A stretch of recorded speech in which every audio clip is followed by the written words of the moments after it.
This is our 3-minute thesis competition, and we're super excited to have so many folks competing this year and sharing their research and talking to us about what they are going to, they're doing and what they're going to do. So the 3-minute thesis is a research communication competition developed by the University of Queensland. And this is where PhD students have 3 minutes to present a compelling oration on their thesis and its significance. So the 3-minute thesis challenges students to consolidate their ideas and research discoveries so they can be presented concisely to a non-specialist audience. What does that mean? They're going to have one slide, 3 minutes to present their work, and everybody in the room should understand what they're talking about. So we do this as a campus competition, but we're not the only ones. So many campuses across the U.S. Do this. The rules are you've got to have a single static PowerPoint slide and no transitions, no animations, nothing's going to be moving on it. No additional electronic media like sound files or video files, no props. 3 minutes, and cameras are timer today. So she's got her phone ready set for 3 minutes, and she will be throwing up signs for 1 minute left, 30 seconds left, and I think 10 seconds left, right? Presentations are to be spoken word, no poems, raps, or songs. You're going to commence from the stage area. So if you want to use this mic, I think this mic works. If you need it, you can use that. And you can take this mic off if needed also, right? If you want to just project your voice, that's perfectly fine. And the screen is going to be right here. Is there any place you need them to be for the video? No? Penny's good. So it will be videoed. We'll put them all up on our YouTube page. Hours of fun there. Okay. So presentations are considered to have started when a presenter starts their presentation through movement or speech. And we have a wonderful judging panel today. Their decision is final. Okay. So their decision is final. Okay. They're going to be judging you on comprehension of content. Did the presentation help the audience understand the research? Was the thesis topic and its significance communicated in a language appropriate to an intelligent but non-specialist audience? They're also going to judge you on engagement and communication. Did the oration make the audience want to know more? Did the speaker have sufficient stage presence, eye contact, and vocal range, maintain a steady pace, and have a confident stance? So today we have on our judging panel Dr. Danique Jengeli. Sorry, I just tried to make that one word. She's a former 3-minute thesis winner. She's also program management for the School of Medicine. Shumali Chaudhry is our last year's winner for a 3-minute thesis. She's a PhD candidate in Med Neuro. And Charisma McMurray is a faculty member in Library Sciences. She is our visiting open education and teaching librarian here at IU Indianapolis. Wave your hands in the air, judging panel. Yes, judging panel. All right. So we don't just do this for sport. We do this for prizes and sport. So with the 3-minute pitch, these are our masters and professional students. And so the first place winner will win a $300 prize and a feature in our graduate newsletter, the Grad Jag. Our second place winner is going to win a $200 prize. I do not have a check on me. It's going to go on your Bursars account, okay?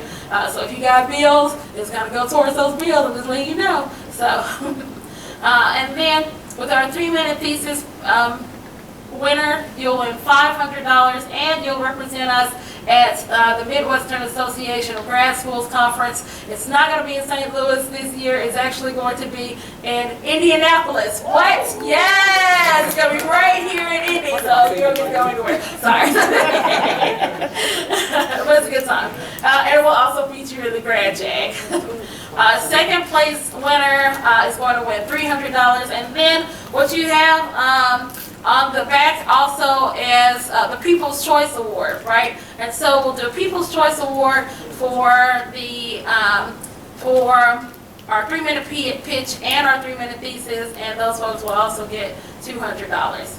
Really cool, okay? So on the back of your agenda today, you have the order of presentations. We did have one person that wasn't feeling well this morning that will not present today, okay? All right, so we're going to go ahead and thank our sponsors, the grad school, the Graduate Mentoring Center, and they're also sponsoring the next session or the session later on time management. Lumina Foundation, we were able to get some funding from Lumina this year for our conference. It was really exciting. Up and Go, our underrepresented professional and graduate school, student organization, they are sponsoring one of the People's Choice Awards and GPSG. All right? All right, so we're going to start with our 3-minute pitch competition with our master's level student, and Muhammad is going to come to us and talk about FastBot AI-driven learning assistant.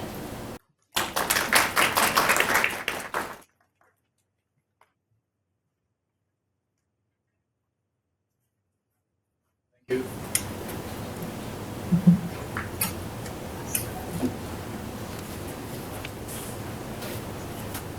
Good morning, everyone. I'm Habib, master's student, and today I'm talking about FastBot AI-driven learning assistant. Imagine having a learning helper that knows your course inside and out, provide assistance to student anytime, and make teaching easier. That is FastBot, an AI-powered assistant. Trained in your course material and guided by what teachers know best. It connects student and teacher, making learning smarter and more connected. That brings us to the main problem that FastBot is here to solve. So today, students sometimes or often are shy to ask questions or get lost if they miss class. On the other hand, teachers, they have a lot of work to do and they cannot answer all questions quickly. So FastBot here solves these problems by providing 24/7 assistance, providing instant personalized answer based on the course content in the learning management system. Okay, for example, we have a student that missed today class and they ask in FastBot to tutor him, and he can get a quick summary about today's lecture or today's class. Another student, this is live by the way. Another student is asking, is having a hard time understanding assignment number 4, and he can just go to the FastBot and ask, can you help me understand assignment number 4? And he will get a step-by-step explanation of that assignment. So here, FastBot is solving. FastBot here is solving these issues and making it easier for both student and teacher by giving them more assistance and they can feel more confident and learn better. For teacher, it saves them a lot of time by answering these queries. Already, FastBot makes student happier and teacher more efficient. It's not just an AI tool. It's a teaching partner that transforms class material into support, into useful support for both teacher and student. Thank you. Thank you. Next we'll have Kanika, and she's going to come up and talk about a study of caregiver collaboration in pediatric cancer care.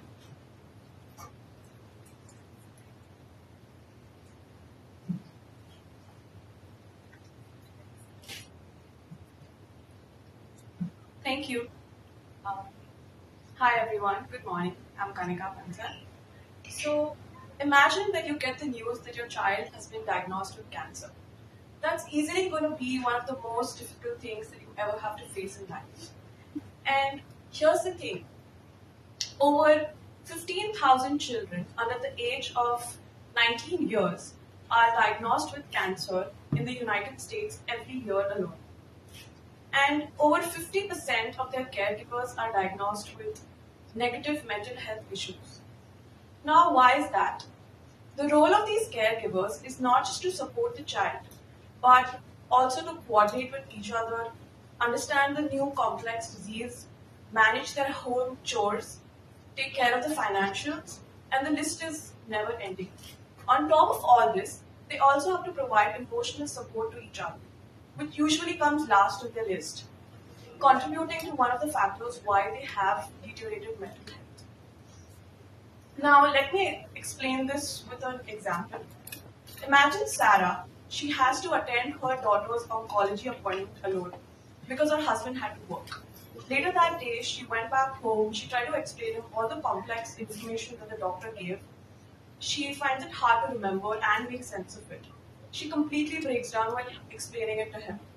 This leaves both of them frustrated and disappointed, disconnected. Now, this does not allow them to go back to caregiving with a stronger mental health space. These are the real life moments that I would be studying with the gracious grant that we've received from the National Science Foundation with the method of diary entry. The caregivers would be journaling the challenges they face in real time. I'm specifically curious about what are the specific moments where the communication breaks down. What challenges do you face? How do you cope with the stressful situation? Versus when it goes well. I also want to know do different types of caregiver groups cope differently. Does a married couple perform better than a mother and daughter team? How do their individual strengths come into play? And does having a supportive circle make a difference? If yes, then how? So these are the research questions that I am curious about. The end goal, it's simple. It's just to understand what works and what does not, so that we can support our future caregivers better, whether it's through emerging technology or improvised supportive systems. When caregivers collaborate effectively, they can focus on what matters the most, that is caregiving for their child.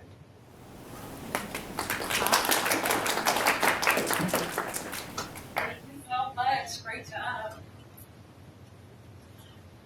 Unfortunately, Asa is not going to be able to be with us today, so we're going to move to Hari.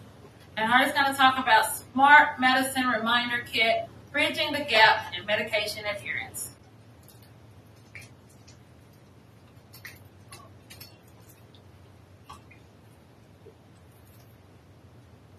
Have you ever seen your family members or even yourself forgetting to take your medications on time? Yeah, this happens almost all the time with my mom, and even when she does remember, she gets confused if she has already taken one. This is something which happens frequently and is also most often neglected. Did you know that right today, almost 6 out of 10 patients are missing their doses? That is more than half of them not using the full benefit of their treatment plan. And also, especially in adults, where 90% of them are managing their prescribed doses, many struggle to stay on track with their medication regimen. So, why is this happening? Upon my research, I found out that people tend to forget and find it difficult to prioritize their medication schedule. I know life gets busy, and also when people are managing multiple doses, they find it hard to read the prescriptions and either take an overdose or an underdose.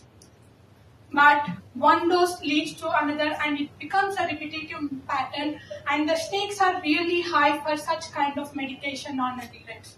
Currently, every year, 1,500 lives are lost due to medication non-adherence, and 1 in 4 hospitalizations are linked to missed doses.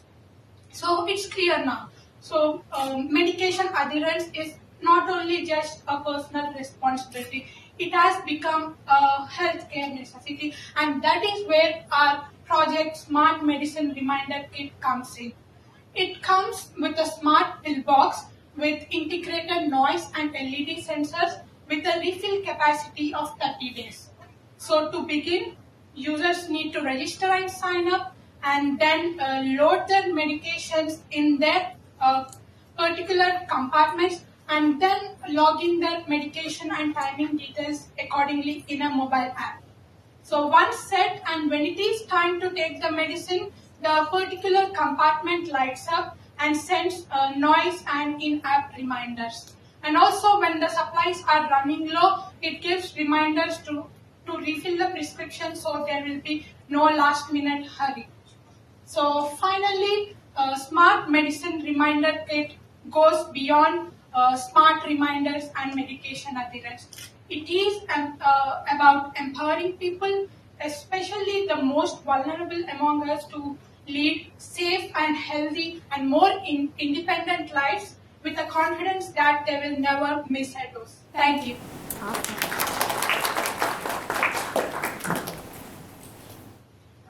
Great job. All right. So now we'll have Hasaranga. How y'all doing, judges? Give me a minute. Good. Okay.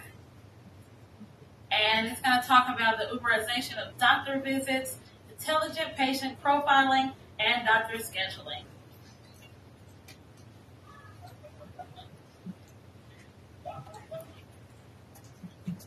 Hi, everyone. This is about like currently we are in the holiday season, right? So when you are going, let's say, as imagine like your family is from the Bismarck, North Dakota. So you are going there, and you get a kind of a illness from there, and you could not know where you need to find your hospital, or the based on your diagnosis, you don't know who is the exact person you need to go and visit. So in that case, how you can find a doctor or the healthcare facility that is providing the health the support that you really want to have. In that case, you will be able to use this application where we are currently developing an application where we use the AI mechanism in order to find the using the voice recognition technology through the AI, and we will put your input as a voice recognition, and then from there you can give your basic diagnostic mechanism into there. Based on that, they will be able to understand they will be able to profile your problem, and then based on that, based on the patient profiling, based on the doctor's profile that is registered there, and it will match what doctor is best for this patient, and it will notify that okay, this doctor is available within this range of the parameter. So the patient will be able to go and visit that doctor. So that is where our main idea. So it's just very simple mechanism where we just using the voice recognition as the input and try to find the best possible doctor that is currently available at that moment for that patient. So in that care need at that time. So that is where from the patient perspective, it will improve the care without having the disruption. So the patient will be able to do find their doctors, and there is not much waiting time like as usual. Whenever you go to the very far away and you don't know exactly where to find the doctors. So in that case, you will be able to find the doctor as soon as possible. At the same time, in terms of the doctor's perspective or the healthcare system perspective, it will reduce the doctor's idling time, because the doctors will be able to find the more patient and will be able to help the needs that the patient want to have. And also it will improve the treatment accuracies, because the profile is there. When the doctor see the patient, the doctor will be able to see the patient's profiling as soon as possible, early as possible. So then the doctor will be able to see the patient problems as soon as possible. That's how our one. Thank you so much. Thank you.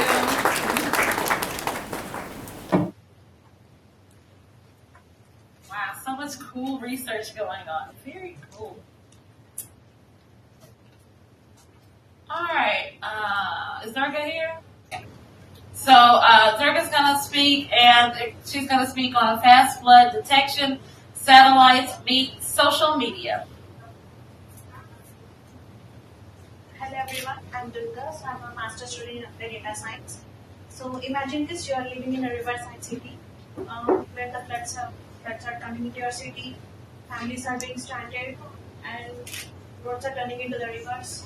So you need an emergency help.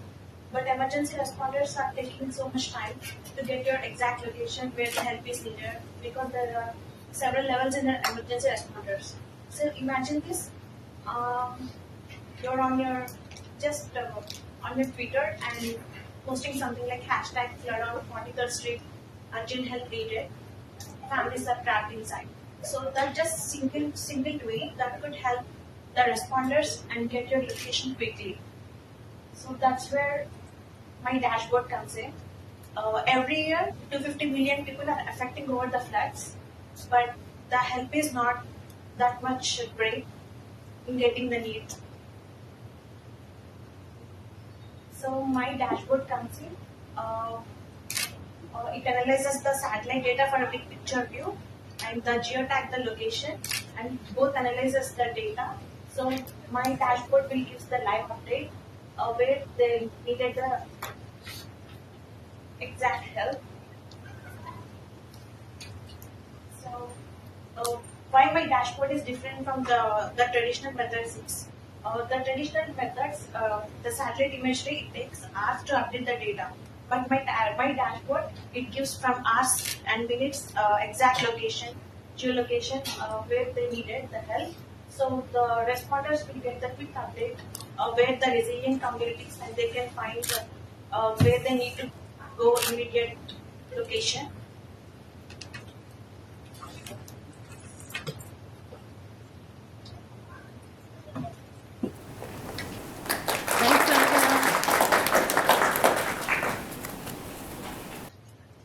Simon is next, and he's going to talk about mind meets machine, dancing with AI, and robotic companions in dementia care.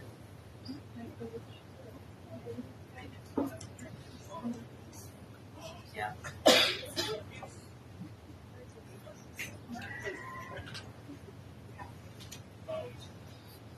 Hi, good morning, everyone.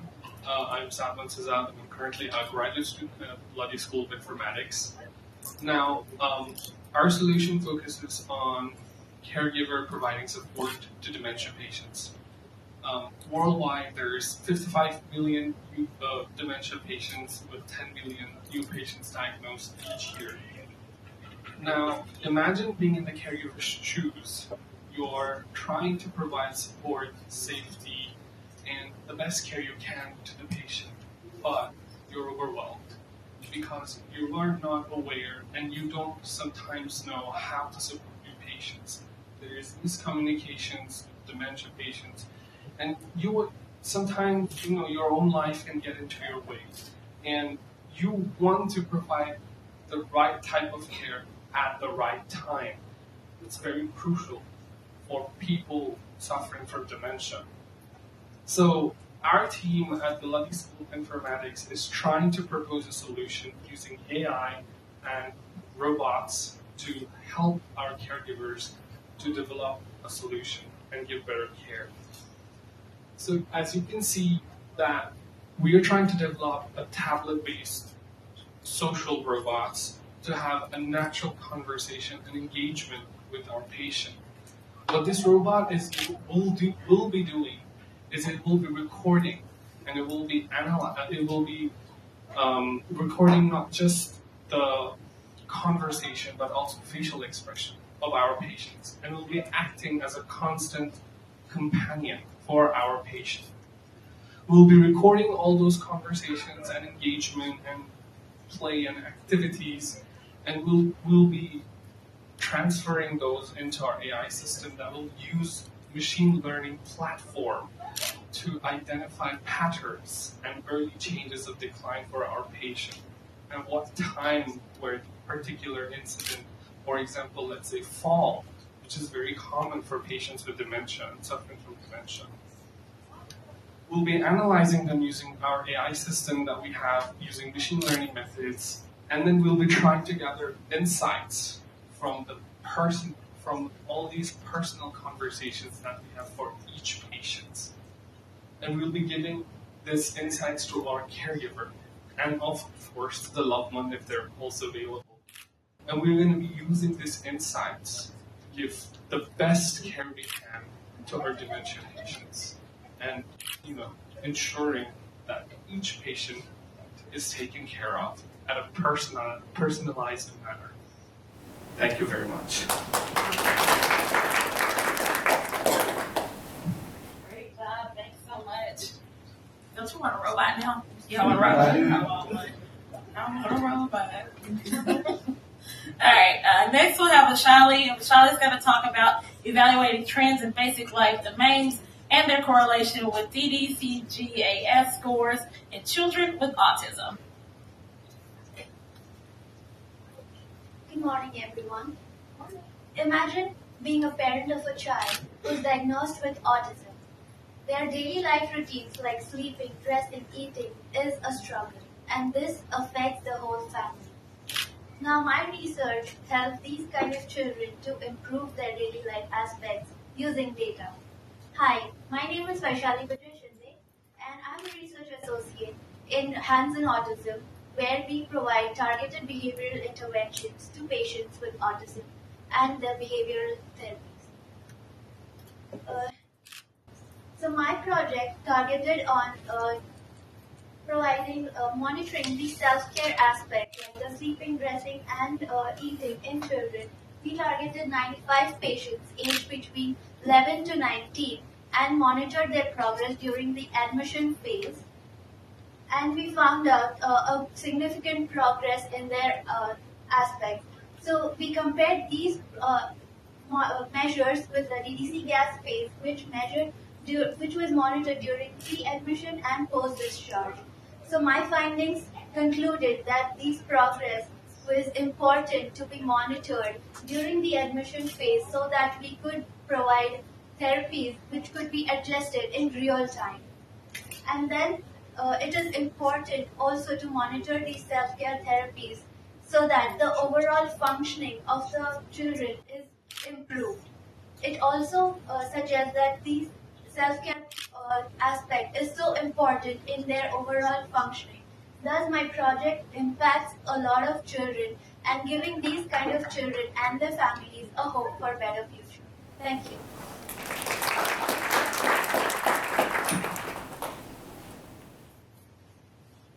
Awesome. Thank you so much.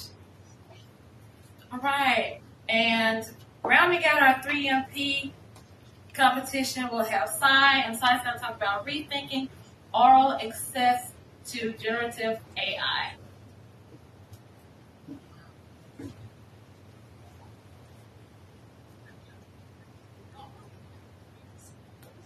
Hello. So, have you ever thought how much we rely on our phones every single day? We keep looking at them every few minutes to check mails, messages, or simply scroll on social media. But have you ever thought how you could use your phone without ever looking at it? Well, sounds impossible, right? That's what I thought until I had my eye surgery a couple of years ago and I had to use my phone using voice assistants and screen readers, and that's when I realized that there's a huge population, that's 8% of US, that interact with their phones in a completely different way than any of us. So how do they interact? I'm talking about the blind and visually impaired community. So how do they interact with their phones? They use something called as screen readers. So what are screen readers? They are a software that basically reads out everything on the screen, from buttons to text.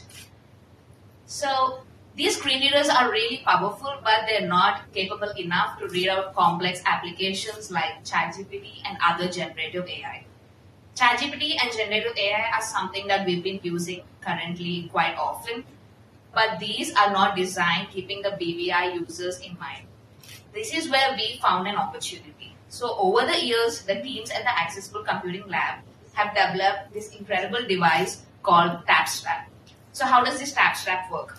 This is a device that can be worn on hand, and this enables the user to interact with their phone without looking at it, simply using sound and gestures. Imagine I have it on my hand right now. I can scroll using my thumb and tap using my pointer to select something.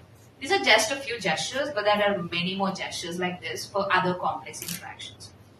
So my research is mainly focused on combining these technologies. So the end goal of my research is to enable the BVI users to interact with generative AI like ChatGPT and Bard in a very easy and accessible way using TapStrap. This allows the users to interact with the generative AI just like any of us and have an easy interaction like any of us. This research is not just about improving technology, but it is also about accessibility and inclusivity in technology. So generative AI and technology has been improving every single day, and we all are making use of it. But we want everyone to make use of it, and including the BBI and the people with disabilities. So that's the end goal of my project. Thank you.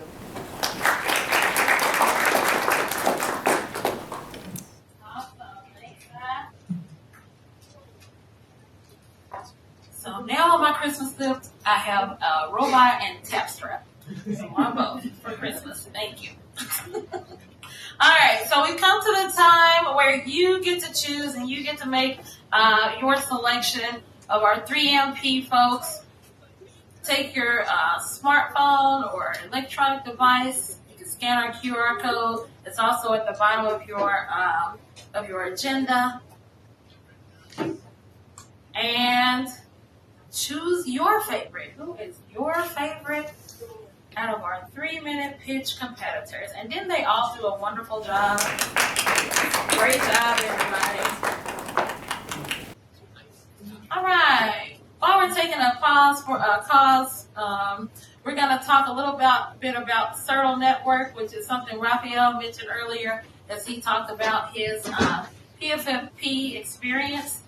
CERTL stands for the Center for Integration of Research, Teaching, and Learning. And with CERTL, they are a network of about 40 universities in the U.S. and Canada working towards the goal of advancing undergrad education through professional development. And they actually put on a lot of different programming aspects, and you have access to the CERTL network just by using your IU email. That's all you got to do. Put in your IU email. You can sign up for any of the programming that CERTL does. Okay? There are 3 levels of CERTL certification. There's the associate's level, practitioner level, and scholars level. But with CERTL, that associate's level, you can just attend a few workshops and get at that level. And most of the things on CERTL, we will also count towards PFFP. So you can do both at the same time if you want to, or you can pick and choose what you choose to do from the start. All right, the other program I want to mention to you guys is the eSkip program. So eSkip is brought to you by the Center for Teaching and Learning, CTL. And so if you're a new or experienced teaching assistant or grad student interested in an academic career, eSkip might be one that will help you develop your teaching skills and build your teaching portfolio. Who knew you needed a teaching portfolio? What? It's a thing. So eSkip is a 3-semester long program. It starts in the spring. They do a little bit in the summer, and then they also continue into the fall. I think they meet about once a month. And so they have regular cohort meetings, and then they do some asynchronous activities where you get to explore and engage in teaching practices, receive feedback on your teaching, develop your teaching philosophy and portfolio, and equip yourself with the knowledge and tools that are going to drive your dreams about academia to new heights. So very cool program, free for you, and the applications are now open. So you can literally Google eSkip at IUND and find their info and apply. Okay? All right, so we're going to go ahead and get started with our 3-minute thesis competition. So all of these folks are doctoral students, and they're going to be telling you a little bit about their research. So first up, we've got Raphael. Raphael's going to talk about breaking barriers and understanding what shapes physical activity participation in minority adults.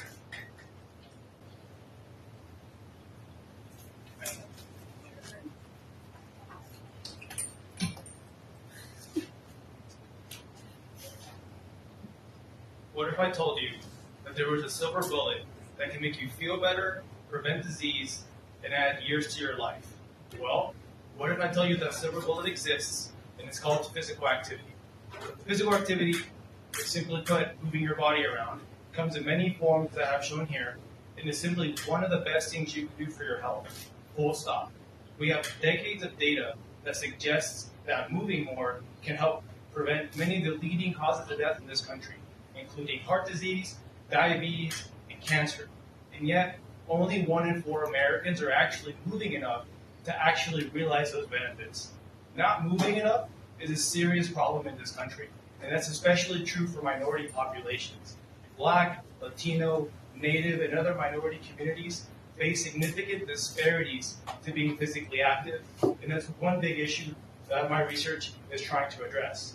But before we can actually develop programs and initiatives to get people to move more, we first have to understand the barriers that get in the way of moving in the first place. And so my study currently is trying to understand the factors that help people be physically active and prevent people from being physically active. And we use that through a variety of different surveys. We use a big test battery, use several analytical approaches to try to understand these factors and then map them out using that full model up there that contextualizes everything and they're pretty easy to understand fashion. Our preliminary results suggest that being physically active is actually really complicated. And being physically active comes with a variety of different factors that play into whether somebody is being physically active or not. Our results suggest that being physically active isn't necessarily just a result of being motivated or having the personal initiative is the way many people think it is, but it also spans social relationships, your community and where you live, social and cultural norms, and the policies that dictate where money goes in our society. If there's three things I want you to take away from this presentation, it's these. One, being physically active is really complicated, right? And just because you have the initiative to be physically active doesn't necessarily mean you're always going to be successful. Two, not being physically active shouldn't be viewed as a personal failure as much as it is a systems failure. And three, if we're going to build initiatives and programs to get people to be more physically active, we have to help them address some of the numerous barriers they face across their lives for them to be successful. Physical activity really is a silver bullet for health, but we must do much more to make sure that everybody can achieve its benefits. Thank you. Good job.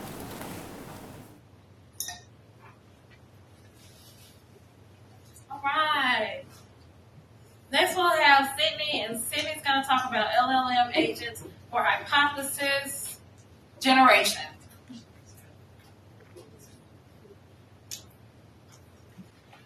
Hi everyone, thank you. My name is Sydney. I'm a PhD in Lodi. And how many people have ever run out of ideas before? Yeah. And one thing that amazed me when I was doing this research was that I found out that in medicine, actually, people have used fecal bacteria from healthy patients to actually try to sort out the gut biomes of unhealthy people that have maybe things that are wrong with their gut system. And it amazed me, what kind of unconventional thinking is this? Can AI really think? Questions like this are amazing. And I actually launched a full-scale research on this. I also have a paper published on AI thoughts, and they don't think the way we do. And basically what I did was that I decided that the Google Scholar, or like PubMed if you're a medical student, for social science research, I also did the American Health research for social sciences. And what it does is that it takes information, all this information, it parses it into a knowledge graph. If you're very good with things like that, you might have come across knowledge graphs. If you have not, knowledge graph is just a body of knowledge. That's what you just need to know. And then we come into this system where we see the knowledge engineer who takes all of this information and knows it and says, okay, I have this information, what can I do? Then we assemble an agent team. These are all large language models. This is not just humans alone. These are the ways that are thinking for you. So we have this researcher, like a normal researcher. We also have our supervisor. And the most important thing is to have a feasibility agent. You don't just want to have an idea. You want to make sure that your idea is doable, your idea is workable, and at the end of the day, we also want novelty. Who doesn't want novelty, right? Want to be the best in our field. And now we have a grading panel, and we have this critic. He says, oh yeah, this idea doesn't work well. Takes it back and takes it back until the grading panel says, oh yeah, this looks very good. And then finally, we have whatever it is. It's a PhD thesis. It's something that will make you shine in industry.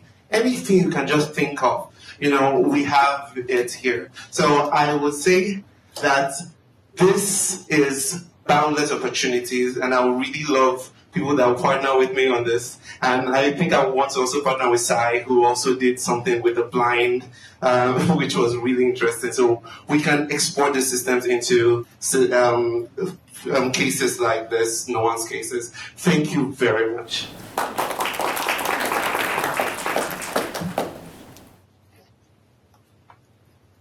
All right, I see the excitement building, collaborations forming. I love it. This is what it's all about. So people actually hear what you're working on and they can partner with you. Very cool. All right, Akash is coming next, and he's going to be talking about race in the classroom, the anti-CRT movement in one suburban county. Got a teacher's voice, so I'm going to try it without the mic. Talking about race in the classroom, the anti-CRT movement in one suburban county. I'm just going to start off talking about myself a little bit. I always call myself an Indianapolis guy. I was born and raised here. I went to Ben Davis High School. Personally, I identify as an Indian American. Both my parents came here from New Delhi, India, and I grew up here my whole life. For my motivation for my study, I had a professor in the School of Education department who talked a lot about how in education research we're focusing too much on minoritized populations and lower income backgrounds, like most research studies focus on those populations, which I respect those studies, but he talked about how wealthy communities aren't talked about enough and what's going on in those communities, and that's what motivated me with my dissertation study. First, I'll talk a little bit about what is CRT. So CRT is critical race theory. Critical race theory was originally founded as a legal theory to look at different laws within the U.S. and how it's affecting minoritized populations. It was originally founded by Derek Bell, pictured up there, and then brought into the education field by Kimberly Crenshaw, also pictured up there. Next, I'll get into the anti-CRT movement. The anti-CRT movement was started in 2021 and seen as a backlash to the BLM movement, or the Black Lives Matter movement. During the Black Lives Matter movement, we saw an expansion of education or race equity positions within schools. During the anti-CRT movement, we saw those positions come back, and we saw mainly a lot of parents storming school board meetings in suburban counties, accusing teachers of teaching about race within the classroom. For my context, I kind of want to focus on Hamilton County because that's usually a community represented around race or wealth within Indianapolis. Also, they have a large minority population that represents people who look like me in a large Indian American community. Also, that's where we've seen a largest amount of activity around the anti-CRT movement in Indiana, is in Hamilton County. For my study, I want to interview teachers and administrators, give them surveys and observations. I specifically want to look at teachers that are coming from diverse perspectives. I think my study is important because with the current administration, we've seen them most aligned, or Trump's administration most aligned with the Moms of Liberty movement that has been associated with the anti-CRT. Thanks. All right. So, did you all know that you have access to the National Center for Faculty Development and Diversity? Did you? You do! Look at that. Yes, another free resource for you is the NCFDD. They have some amazing workshops, but they also have on-demand access to mentoring tools and the support that you need to be successful, okay? So the website here is facultydiversity.org. You just select IU Indianapolis as a institution, okay?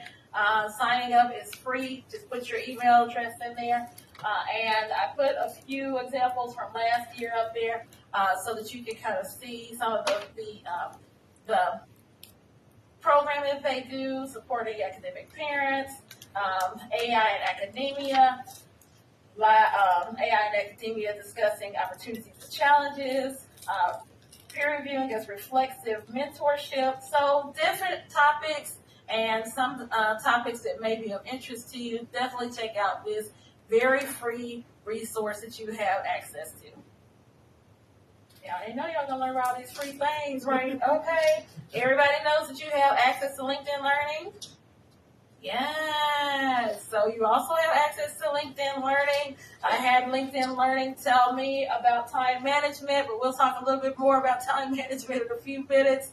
I sent a student to LinkedIn Learning to learn about R because they didn't know anything about it. I couldn't tell them. But, but LinkedIn Learning was able to help them learn that program, right? So any of those topics, you can throw them into LinkedIn Learning.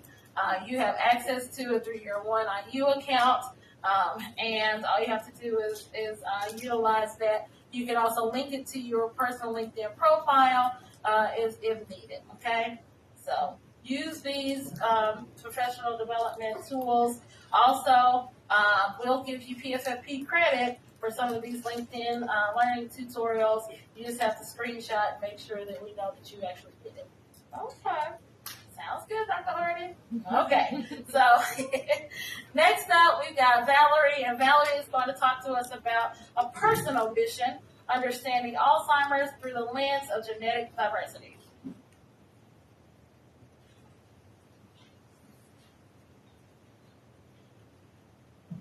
Good afternoon. We have all seen those flyers around campus asking for volunteers for research, right? And I've always wanted to participate. The reason why is not only to help advance science, but I also want to get some cool awards or prizes. Well, when it comes to genetic research, I've always been rejected. The reason why is even though I'm very Colombian, my dad is from Haiti, my mom is from Honduras, they traveled to Colombia, fell in love, and had me. So my genetic background is a little mixed. And this is actually my 2020 results. And I get it. Researchers don't like outliers or complex data analysis. I agree. But there are a reason that I want to be included in research, personal research. One of them is Alzheimer's disease, actually. It's a devastating disorder, causes memory problems, is more prevalent in older adults. It's a devastating disease that is one of the leading causes of death in the US. 50 million people around the world have it, 6.9 million people in the US alone have it. But why is it important to me? Well, there are twice as many women who have the disease compared to men. Hispanics, like me, are 1.5 more likely to get it than their Caucasian counterparts, and African Americans, also like me, are 4 times more likely to get it than their Caucasian counterparts.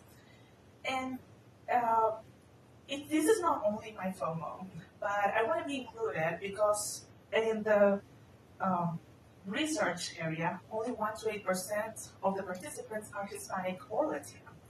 And this gets amplified not only for discovery, but also on clinical trials. And this means that less diverse people are included in therapy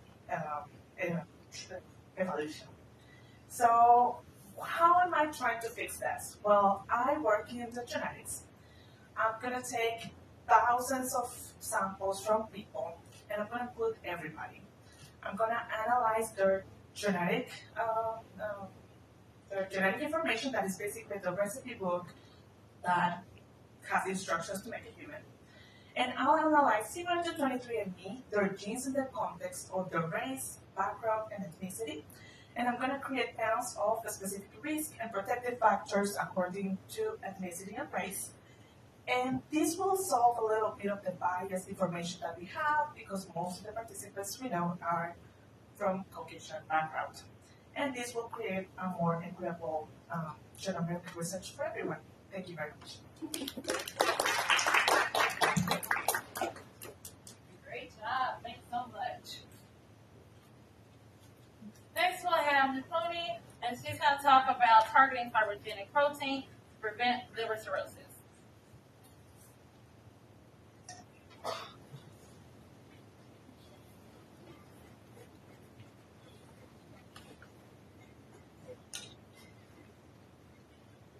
Good afternoon, everyone. As some of you taking, do you know there's more than 10,000 people are on the wait list for the liver transplantation. Also in IU Health, in our own city hospital has more than 200 people on the liver transplant list. So now what goes with the liver transplant is the cirrhotic livers. So think of your liver as a sponge that's filtering out all the bad stuff and then keeping it clean and liver and body clean. But what happens if this sponge gets damaged and scarred and stiffened? So this is what happens when the healthy liver goes into fibrosis, when the liver gets scarred and hard and stiffened, which causes to lose its function. So one of the cells type in the liver is hepatic stellata cells. So these cells are very calm and quiet in the healthy livers, but when the liver is get damaged through viral infection or obesity or alcohol, it can go towards activated states and get more producing into fibrosis that driving liver into the most phases of the cirrhosis. So this is where the problem starts. So while my research is we have identified a protein called PERG. So think of this PERG as an emergency button inside these hepatic stellata cells. So this PERG can overdrive these hepatic stellata cells to produce more of scar tissues, which the more the PERG activated, more the scar tissues will be formed. So if we can find a way to limit or like switch off this PERG activation, we can limit fibrosis or like developing into the fibrosis with the cirrhotic livers. So this is where my research comes into play because we will be looking at the PERG, specific inhibitors or the drugs that can be stop the PERG activation, which can reverse the fibrosis in the livers. So but the importance is because currently there's no drugs to treat the fibrosis stage, and also in the cirrhotic livers, the end stage of the liver disease, they only treat for the symptoms, which goes into the invasive methods like liver transplantation. So if we can inhibit the PERG activation inside these hepatic cells, we can resolve this fibrosis and go back into the healthy, quiet, and calm liver, which will ultimately improve the healthcare and the decrease liver transplantation patients. Thank you.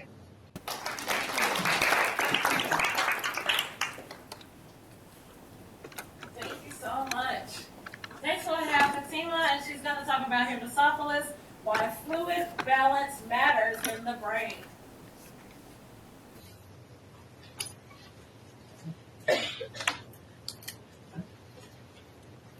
Think of a tiny baby unable to tell you they're in pain, with a delicate head swelling as a fluid presses down on their brain.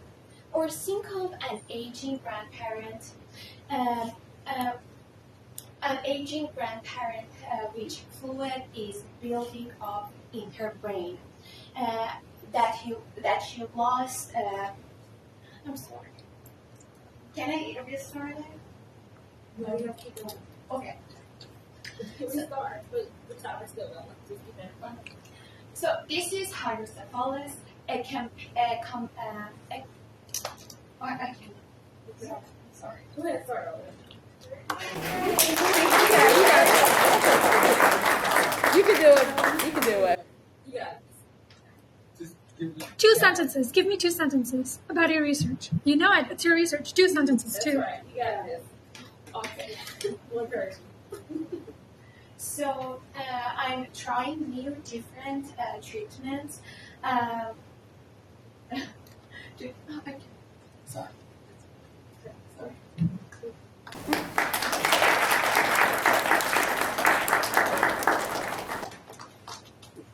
It looks really cool, though. I'm just going to let you know. Thank you so much, Fatima.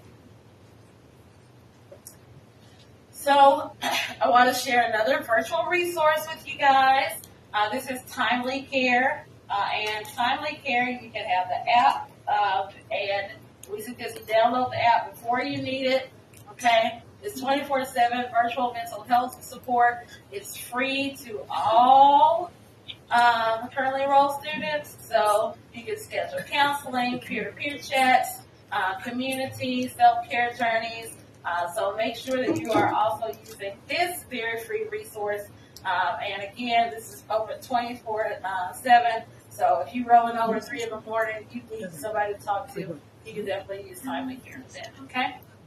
All right, the other resource I want to share with you, check out our YouTube playlist.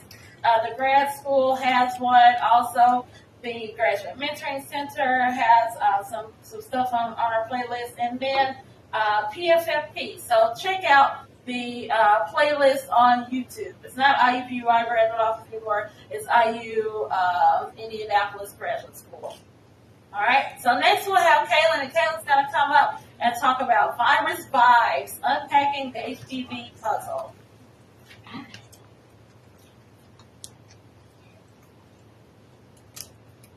Human papillomavirus, or HPV, as I'll be referring to it from here on out, is a small virus with a big impact, with the CDC estimating that roughly 80% of all sexually active adults being infected with the virus. So what does this mean, and why should we care? HPV itself is known to be the cause of the common warts and also genital warts, and some types of HPV are also known to cause cancer. Nearly all cases of cervical cancer are caused by HPV, and HPV has also been found as the cause of agent of anogenital cancers, and on the rise here in the U.S., some head and neck cancers as well too. Now don't fear too much, I know I just laid a lot on you, but there is a very effective and preventative vaccine, which if you are able to get the vaccine before you are come in contact with HPV, the vaccine is able to really help you out. But unfortunately, due to sometimes vaccine hesitancy, lack of access to the vaccine in some parts of the world, not a lot of people are able to get this vaccine before they come in contact with the virus itself. So if you do have the privilege and are able, you can go to see a doctor to get the detection of the virus and see where you're at. If you have the virus, we can do HPV DNA testing, or there's pap smears, which have really allowed us to detect the presence of diseased lesions before you go on to develop cancer. But it's really at that stage kind of detection and monitoring. From there on, if you do have the diseased lesion, we do have some treatments which are more so aimed at removing the diseased lesions through surgery, or even if you do have the cancer, we have chemotherapy or radiation which can remove it. But if all those things I just named, none of those treatments were aimed at removing the virus or targeting the virus itself, which brings up the need for research. So for the past 4 years, my lab and my work itself has looked at trying to discover how the virus itself, once it's in the cells, which part of proteins in the cells is it partnering with to go on to develop the cancers. So that hopefully one day, I haven't gotten that far yet in the PhD, in my training, but hopefully one day we can develop better treatments to then go on and target the virus itself without having so much as systemic impacts on the patients itself. So as you look at my puzzle here, some of the pieces are colored in, a lot of them are not. There's a lot of things that are unknown about the virus, even though for about 2 minutes I've said a lot, but I haven't said as much that there is to know about HPV. So with every discovery that we make, from awareness all the way to the bench of doing the science, we're making one step closer to solving the big puzzle of what is HPV. So thank you all for your time. Thank you.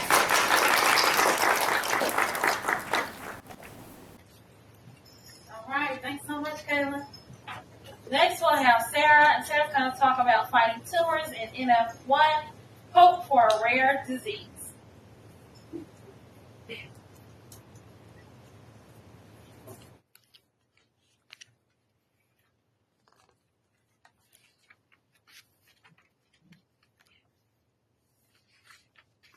Okay, so for those of you who don't know, this is Adam Pearson, a well-known British actor who is diagnosed with neurofibromatosis type 1, or NF1. Adam was diagnosed with NF1 at age 5, and since then he's had over 40 surgeries to try and remove the lumps on his face, but still they continue to grow back. This is a genetic condition. It arises in around 1 in 3,000 people, and it's caused by a mutation of a single gene, the NF1 gene. And so if you think of this gene like the brakes in your car, normally it prevents cells from growing out of control. However, in patients with NF1, when this gene is lost, that brake is lifted and cells are able to grow in an uncontrollable manner, leading to the development of these benign tumors called neurofibromas. And whilst these neurofibromas are benign, they can become cancerous.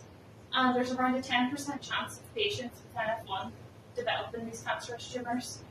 And the tumours that these patients develop are extremely rare and highly aggressive. They wrap around the peripheral nerves, and this makes them extremely hard to target. The first line of defense is surgery, and often this can happen due to the nerve infiltration. And these cancers are also resistant to standard cancer treatments like chemotherapy and radiation. And so this really leaves patients with little to no options for treatment. And that's where my research comes in. So for my thesis work, I'm focused on understanding how these tumours grow and what we can do to stop them. And so by genetically analysing these tumours, both in humans and in our mouse models, we saw a specific gene that is elevated in the cancerous tumours compared to the benign tumours, suggesting that it's probably essential for maintaining tumour growth and survival. And so basically what we've decided to do is target this specific gene using siRNA, which silences the gene of interest. And what we've seen in our cells is that when cells that lack this gene, they grow much slower, and we've also seen the same in our mouse models of this cancer. Whenever we silence the gene, mice have much smaller tumours. And so this provides us with some hope that this could be a potential therapeutic target for this cancer. And so we plan to further analyse the role of this gene in these cancers, and hopefully we can unravel the intricate mechanisms that allow these tumours to grow and survive, which we can translate into treatments for effective therapies for these cancers.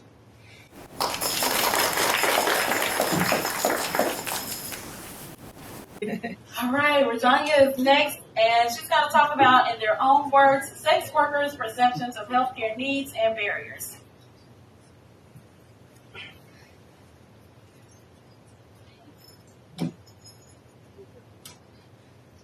Sex work is a complex and often misunderstood concept that affects millions of people worldwide. As a social work researcher, I've spent a few years studying them, and today I'm going to talk about the healthcare experiences of female street-based sex workers in the Midwest USA. So what is sex work? Sex work is the consensual exchange of sexual services among consenting adults in return for value and money. They are different from sex trafficking and exploitation of minors, and they can range from brothel-based sex work to stripping. Globally, there are about 40 million commercial sex workers. In the US alone, there are 2 million sex workers. In the Midwest, there are about 175,000 sex workers, and 10% of them solicit from the streets, called street-based sex workers, and 80% of them are women. Despite these large numbers, they remain highly invisible in our healthcare system. My research focuses on understanding the healthcare needs of these female street-based sex workers because they are a marginal group suffering from extreme healthcare risks like STDs, sexual assault, substance abuse, and mental health problems. But here's the tragic irony.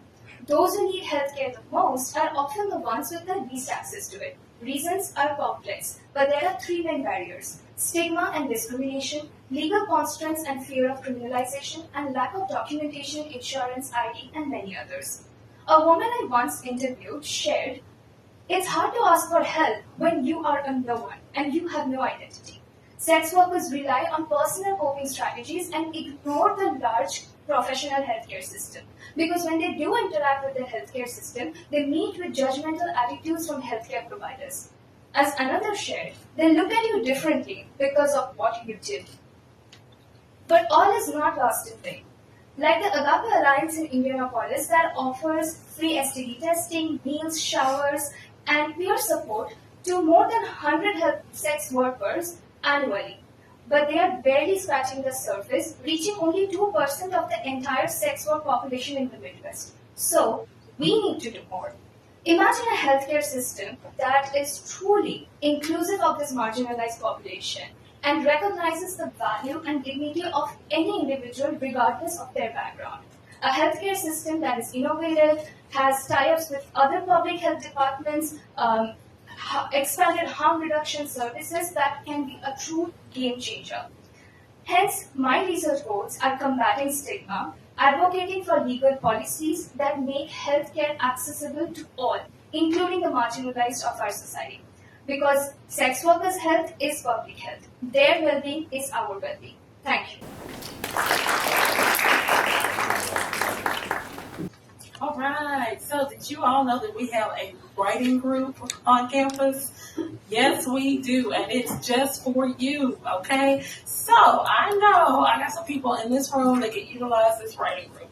And so we have a graduate student worker who works with the University Writing Center.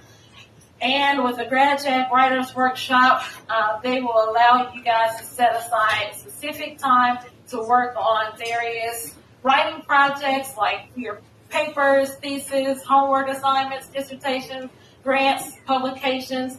They meet on Mondays from 5 to 7, and they also meet on Thursdays from 11 to 1 p.m. So on Mondays, they meet in the grad common space, and on Thursdays, they meet on the grad common space, but they're also hybrid. So it's also an opportunity for you to use this accountability group. You can join at any time, so definitely check them out, especially as we're going into finals. We want everybody to do a great job. Use these resources, okay? All right, this is another one, and we'll send these slides out so you can take a look at these wonderful resources. But we've got lots of resources on our grad school website. My hope is that you already have the website bookmarked. Okay, that's really my hope. If you don't, I would say please bookmark the graduate school website. It is your one-stop shop for resources. There are lots of different things on there, from forms for progression to resources that you may need for your daily life. Events calendar is there if you're trying to catch up with stuff. So lots of different things and resources on our website.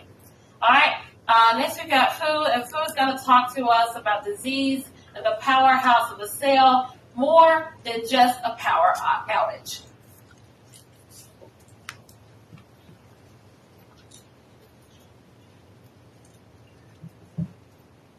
Hello everyone. I am sure if you ever take your biology class, then the teachers will have already told you that the mitochondria are the powerhouse of the cell. The reason is because they have a function to produce energy in our body. So, to understand mitochondrial disease, I want you to use a little bit of imagination. Let's imagine you just get home from a really long and tiring week, it is snowing and freezing outside just like today. You just want to get into your warm and cozy bed to read your favorite book, watch your favorite movie, but out of nowhere, it is a power cut. So there's no electricity in your room anymore. So obviously you cannot do any of those activities.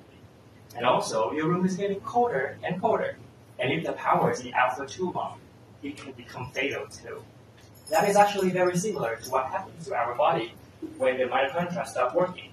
Without the energy produced by the mitochondria, the whole body will get affected, especially those organs that need a lot of energy like the brain and the muscle. And 1 in 5,000 people would have mitochondrial disease, and they will become really sick, and they can die really early because we don't have any treatment for these diseases yet. That is why it is so important for us to study these diseases. In our lab, by using an animal model having a specific mitochondrial disease, we saw something really interesting. We saw a significant increase of a succinate group. These are supposed to be metabolized by the mitochondria, but because they're not working right now, so they got accumulated a lot. With that much of succinate group, they move and bind to the important protein within the mitochondria. So let's imagine the protein is like a person, and these succinate groups are like a really big and bulky hat. Imagine if you are wearing a really big and bulky hat, you cannot really see what's going on around you, or you cannot really do your daily activities, right?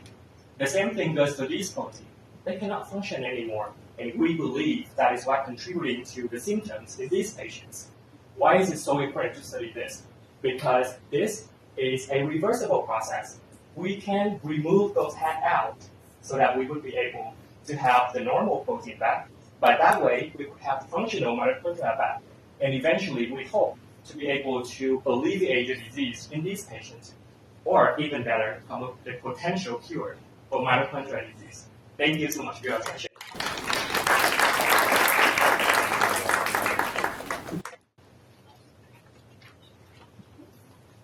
Great job. Thanks so much. All right, next we'll have Shweta, and Shweta's going to talk to us about reconcile the broken synapses.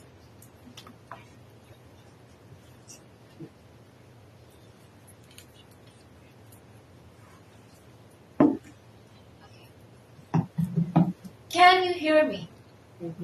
Yes? Okay, so now that's because me and you're lucky.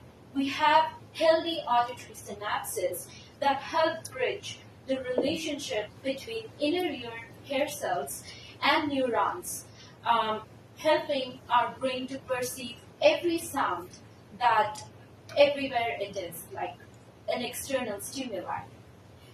Now, these synapses are like traffic signals. Traffic signals, they help control every external sound stimuli, like how far it is coming from or how intense it is. Everything is registered in our brains because of these synapses, and they are specifically named as the ribbon synapses. But now, problem is, these synapses could be broken or degenerated because of maybe noise pollution or even overconsumption of antibiotics, and sometimes like birth defects. Now, that burdens people with those heavy hearing aids.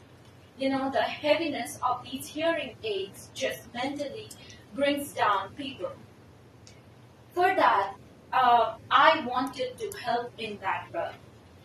And thinking about it, like once upon a time, Albert Einstein greatly said, like we must look deep into the nature to understand it better. So in order to fix those broken or degenerated synapses, we must look into the mechanism of their development. I utilize stem cell-derived inner ear organoid models to understand the mechanism of synapse development. Now, what are organoids? Organoids are like mini ears, I grow them on a petri dish in a lab. Stem cells are like baby cells. They grow up into adult cells.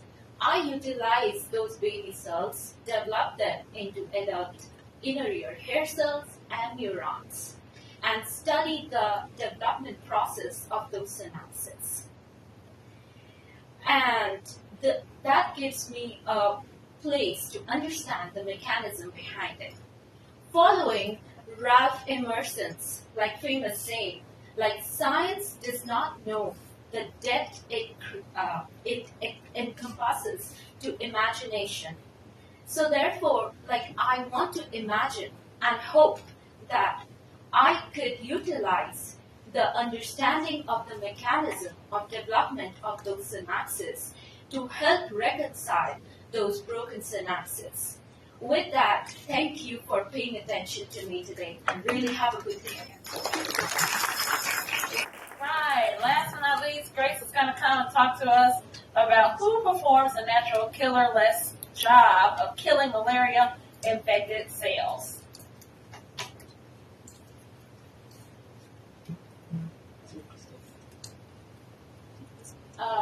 Hi. I'm Grace, and I study malaria. So for some of you that do not know, malaria is an infectious disease that is mainly caused by a parasite that's spread by a mosquito. A mosquito is also regarded as the most dangerous animal in the world because it kills more people than any other animal. And malaria presents mainly in two forms. Uncomplicated malaria, where you get medication after 3 or a week, you're actually back to normal. Or severe malaria, where you have maybe to be admitted to the ICU, and for kids under the age of 5, just like in the picture here, they end up in intensive care on oxygen and having most of their organs almost shutting down. We have in our immune system, in our body, cells that are acting as bodyguards, which we call natural killers, and typically in the kids who have uncomplicated forms that return to healthy responses, these bodyguards actually attack these infected cells, releasing bullets or cytotoxic organs to actually kill this infected cell and also recruit more security of other cells at that site. So my thesis focuses on understanding, are these NK cell responses in the kids who have severe malaria protective or dangerous? Are they contributing to the disease? And our lab has studies in Uganda, which is in Africa, which basically has the highest prevalence of malaria, where we got samples from kids from high malaria exposure areas and low malaria exposure areas to understand what is the difference between their responses, why are some of the kids ending up in the ICU and others are actually healthy and in the community. My thesis project found that there is actually a decreased function of these security guard entry cells in the kids who have who are in high malaria exposure areas compared to those who are in the low exposure areas, or even children in the community who do not get sick at all. And this has significant implications in the treatment and management of malaria, whereby for the kids who are having no function, where their NK cells cannot actually release the cytotoxic bullets or recruit other security, we have decreased function, and these need to be improved for development of treatment and vaccines to help the kids who are suffering to actually get better faster. Thank you. All right. So I'm going to share a few more resources with you. The Grad Jag newsletter, everybody should be getting it. Are you getting it? Please open it when you see the email from us, okay? Don't be like, oh, another one from the grad. No, please actually open it. Thank you. We appreciate you, okay? It has events, job openings, resources, and more. And Jennifer was in the back, but we sent her to go grab some things. But she just also did our blog. So our grad emissaries are featured on this, and they share their experience as a graduate student in a monthly blog. So Life of a Grad Jag, and you can see that in our grad newsletter. All right. How many of you heard of Elite 50? Great. And actually, we have some Elite 50 winners in the room. So take advantage of that space. Oh, you can raise your hand, Elite 50 winners. Yes. Take advantage of being in the space with these folks. Each year, we honor 50 grad and professional students who demonstrate excellence beyond the classroom in areas such as campus leadership, scholarly work, and community engagement. Right now, the nominations are open. You can self-nominate. Do those applications, get them done by January 15th, and you could be one of the folks that we honor and present an award to in April. That ceremony is going to happen April 7th. So nominate and submit an application today. If you don't nominate yourself, think about some of your outstanding colleagues and classmates. Nominate them so that they can be recognized in this way. Okay? I'm going to send my judges to go ahead and get something to eat, and they will go and deliberate in their own room. Let's thank our judges one more time. Thank y'all. Connect with us, okay? Are you following these Grad Jag resources on social media? So for the graduate office, you can connect with us on Instagram. Mentoring Center's got a great IG as well, Up and Go, GPSG. So take some time, follow us on Instagram. We also have some LinkedIn pages as well, and that will help to keep you abreast of all of the different things that are going on here. All right, so I need a drum roll.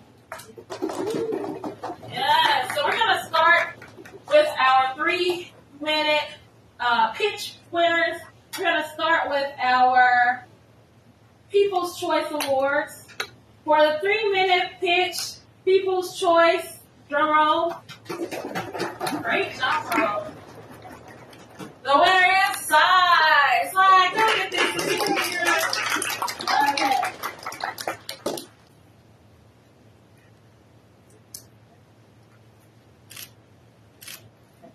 All right. We're going to move to our 3-minute pitch runner-up. Our 3-minute pitch runner-up is, drum roll, it's Sai. What? Sai? I need some money because she get ready to graduate. All right, our 3-minute pitch winner is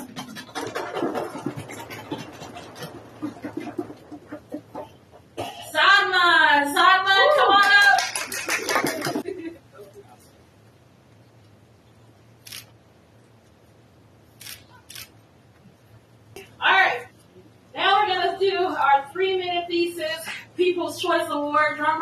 please.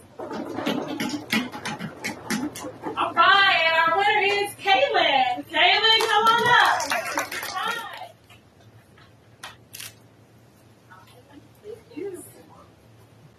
All right, our 3-minute thesis runner-up is,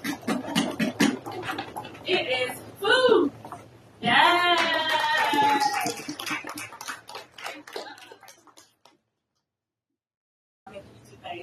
All right, our 3-minute thesis winner and the person who's going to represent us at the Midwest Association Graduate School meeting in April here in Indianapolis. Drum roll.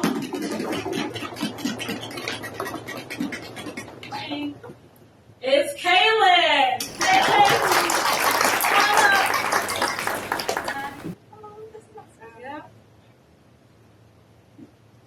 Just want to thank everybody for coming. Next year we will do the same thing, only a week earlier, November 13th.